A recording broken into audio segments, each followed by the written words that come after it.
আসসালামু আলাইকুম।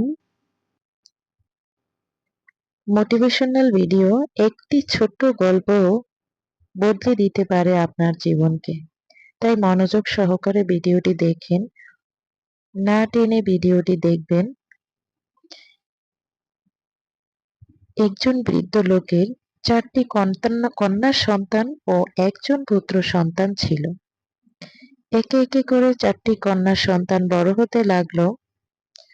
যখন ৪টি সন্তানই বড় হয়ে গেল কন্যা সন্তান, বৃদ্ধ বাবা চিন্তা করলো, আমার কন্যা সন্তানগুলো তো বড় হয়ে গিয়েছে, পুত্র সন্তানটি তো এখনো ছোট।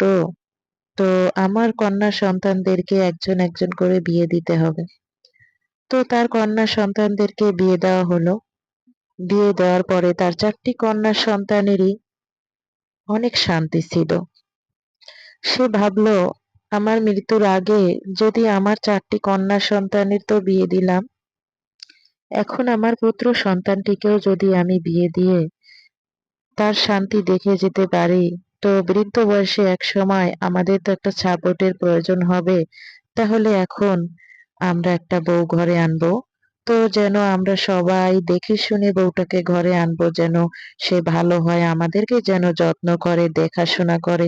প্রত্যেকটা বাবা মায়েরই যেই ধরনের আশা থাকে, ঠিক তেমনই তাদেরও একটা আশা ছিল। তারপরে তারা দেখে শুনে তার ছেলেকে বিয়ে করালো। করানোর পরে কিছুদিন ভালোই চলতে থাকে, ভালোভাবে কাটতে থাকে। তারপরে একসময় দেখা যায় যে তার পুত্র বউয়ের তার শ্বশুর বাড়ি একদম ভালোই লাগে না। সে শুধু তার বাবার বাড়িতে থাকতে চাচ্ছে। এবং ওই যেই ছেলে এতটা ভালো ছিল বিয়ের আগ মুহূর্তে, ঠিক বিয়ের পরে কেমন যেন হয়ে যায়। সে তার মা বাবার সাথে অনেক দুর্ব্যবহার করতে থাকে এবং তার বউয়ের সাথে খুব ভালো ব্যবহার করে। তার বউকে নিয়ে সে বাবার বাড়িতেই থাকে, তার বউয়ের বাবার বাড়িতে। এবং সে ছেলে যেখানে চাকরি করে সেখানে তার বউকে নিয়ে আসে। আসার পরে তারা দুজন স্বামী স্ত্রী খুব ভালোভাবে কাটতে থাকে। কিন্তু তার মা বাবা, বৃদ্ধ মা বাবা যে এত কষ্ট করে লালন পালন করেছে, দেখা যাচ্ছে যে তাদেরকে তারা আর দেখতে পারে না। তাদেরকে কখনো আর কোনো খোঁজ খবর নেয় না যে তারা বেঁচে আছে কি মরে গেছে। কোনো ঈদে কখনো আর মা বাবার খোঁজ করছে না। কিন্তু ওই মা বাবা কান্না করতে করতে, চোখের পানি ফালাতে ফালাতে, যে এত কষ্ট করে মেয়েদের বড় করলাম, কিন্তু ছেলেরা আজ জিগাচ্ছে না, এটাই তাদের একটা মনে কষ্ট ছিল। একসময় দেখা যায় যে এই কষ্টটা তাদের এত দীর্ঘ পর্যায়ে পৌঁছে যায় যে কষ্টে কান্না করতে করতে মায়ের চোখে খুব কম দেখতে পায়। কিন্তু বাবা, সে হাল ছাড়ে না। সে চেষ্টা করে যে ছেলেকে, ছেলের বউকে সে আবারও বাড়িতে ফিরিয়ে নিবে। কিন্তু ছেলেও যাবে না, ছেলের বউও যাবে না।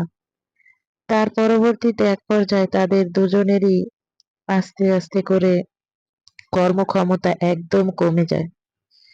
তো বাবা মোটামুটি একটু ভালো পর্যায়ে ছিল। মায়ের শরীর ক্রমান্বয়ে ভাঙতে ভাঙতে একসময় মা মারা যায়। তারপরে ৪ বোন ভাইকে খবর দিবে না, যে যেহেতু জীবিত থাকতেই দেখলো না, তো মরে যাওয়ার পরে আর বাবা মাকে আমার দেখতে আসতে হবে না। আজ মা মারা গেছে, কিছুদিন পর যদি আমার বাবা মারা যায়, তাহলে তাদেরকে দেখতে, মরে যাওয়ার পর দেখতে আসার কোনো প্রয়োজনই নাই। এই কথা বলে বোনেরা অনেক রাগ হয়। কিন্তু রাগ হলেও তার মধ্য থেকেও বলে, না, শেষবারের মতন এসে দেখে যাক। খবর পাঠায়।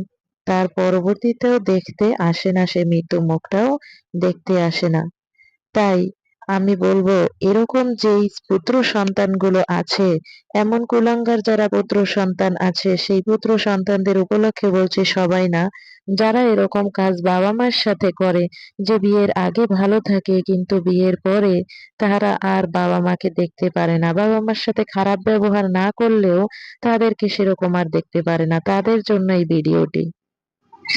বাবা মা থাকতে তাদেরকে মূল্য দিতে শেখো। যখন তারা থাকবে না, তখন তোমরা তাদেরকে খুঁজবে, কিন্তু কখনো তাদেরকে আর পাবে না।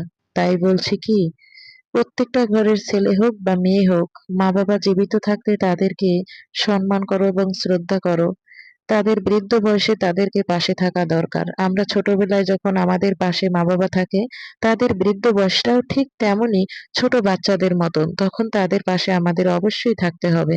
আর সেই সময়টাতে যদি আমরা তাদের পাশে না থেকে তাদেরকে একা ছেড়ে দেই, এই সময়টা তাদের অনেক কষ্টের কাটে।